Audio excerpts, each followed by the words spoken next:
masalah PCR, keakuratan PCR. Yang kedua, masalah efikasi vaksin. Yang ketiga, masalah kontrak vaksin pemerintah Indonesia dengan produsen vaksin. Dan penggunaan EUA, Emergency Use Authorization. Kenapa harus dimandatorikan? Kenapa harus didaruratkan? Dan masalah penggunaan vaksin anak. Untuk sebuah penyakit yang tingkat kesembuhannya 99, sekian persen, kenapa anak harus diintimidasi dengan vaksin? Anak Indonesia bukan anak yang penyakitan. Anak Indonesia anak yang sehat. Dan tidak sedikit, Pak. Kami sekali lagi tidak anti vaksin. Kami anti pemaksaannya.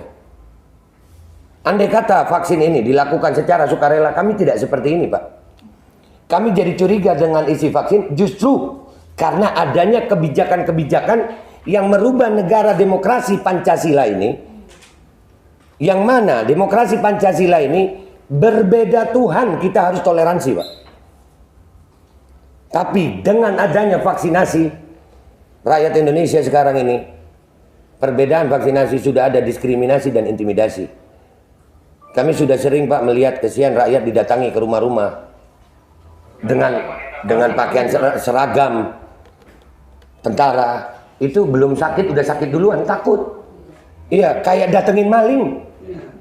Loh, ini masalah vaksinasi mentinya. Iya, Kementerian Kesehatan loh ini. Kenapa, apa hubungannya dengan TNI? Dan saya juga mau tanya, Pak. Ini termasuk saya kepingin Kemenkes siapkan waktu. Kami mau diskusi debat terbuka dengan Kemenkes. Dengan data dan fakta. Bukan hanya seperti ini. Siapkan waktunya, disiarkan untuk seluruh rakyat Indonesia. Kami akan datang dengan tim terbaik kami. Kami akan bongkar semua data kami. Dan silakan Kemenkes bantah.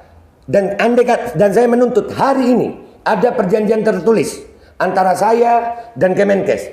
Kapan waktunya, dan kalau nanti di diskusi debat terbuka itu kami salah, saya Babe Aldo bertanda tangan rela dipenjara seumur hidup karena telah mengacaukan kekacauan, menyebabkan kekacauan bagi seluruh rakyat Indonesia. Jadi itu yang saya tuntut. Saya tuntut adanya, kan kita di negara demokrasi, Pak. Bapak menerima kami dengan baik, kami pun senang ini, Pak. Alhamdulillah, ini yang kami cari dari beberapa waktu. Saya berteriak-teriak di medsos, tapi lucu, Pak. Saya berteriak di medsos bukannya dipanggil, tapi dibungkam. Medsos saya dihilangkan, bikin lagi, dibungkam lagi, bikin lagi. Kalau saya memang melanggar hukum dengan kalimat dan narasi saya, kenapa saya nggak dipanggil polisi? Kenapa pihak Kemenkes tidak mau memanggil saya? Apakah memang karena saya benar tapi didiamkan? Atau kalian tahu apa? Nah, ini yang perlu kami diskusikan. Kehadiran kami di sini sekarang ini, Pak, khususnya kami ini yang masalah vaksinasi. Kami menuntut keterbukaan informasi publik dan itu dilindungi oleh undang-undang. Ada KIP, undang-undang KIP ada. Ya, jadi kalau saya mewakili sebagian ibu-ibu ini, kami menuntut adanya diskusi terbuka antara pihak Aliansi Rakyat Menggugat dan tim dengan pihak Kemenkes yang disiarkan untuk seluruh rakyat Indonesia. Kita akan bawa tim terbaik kita melawan tim terbaik Kemenkes untuk berdiskusi. Bukan untuk debat biasa aja, Pak. Karena ini menyangkut hajat hidup 270 rakyat Indonesia. 270 juta rakyat Indonesia. Kami tidak mau mempertaruhkan masa depan anak-anak kami, Pak. Nggak sedikit efek samping. Saya nggak mengatakan semua efek samping itu jelek. Enggak. Karena kita tahu efek samping itu berbeda-beda, seharusnya jangan ada paksaan. Kalau ikan laut aja, Pak, ilmu kesehatan standar ini, ikan laut itu penuh protein. Tapi nggak bisa dimakan semua orang. Ada yang alergi. Nah, kenapa untuk masalah vaksinasi semuanya disikat aja? Dan kebijakan-kebijakan intimidasi ini sangat, Pak. Sampai menggunakan. Dan ini kami berharap Kemenkes mau bersuara. Oh, itu kebijakan dari kementerian lain. Bersuaralah kalian. Kemenkes tidak seperti itu. Supaya kami tahu kemana kami mau datang. Tapi kalau Kemenkes diam saja, berarti Kemenkes sejalan dengan mereka.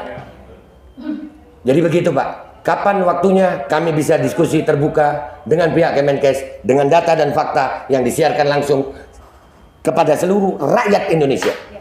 Supaya rakyat Indonesia mendapatkan kejelasan informasi keterbukaan informasi publik. Banyak Pak pertanyaan saya ini. Cuman saya yakin nggak bisa diselesaikan sekarang. Masalah PCR, masalah efikasi vaksin, masalah kontrak vaksin. Kenapa vaksin harus dijaga dengan kendaraan tempur?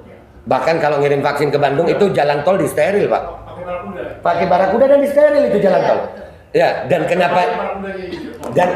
kenapa kenapa kalau memang tidak ada pemaksaan kok sampai ada intimidasi menggunakan aparat dengan seragam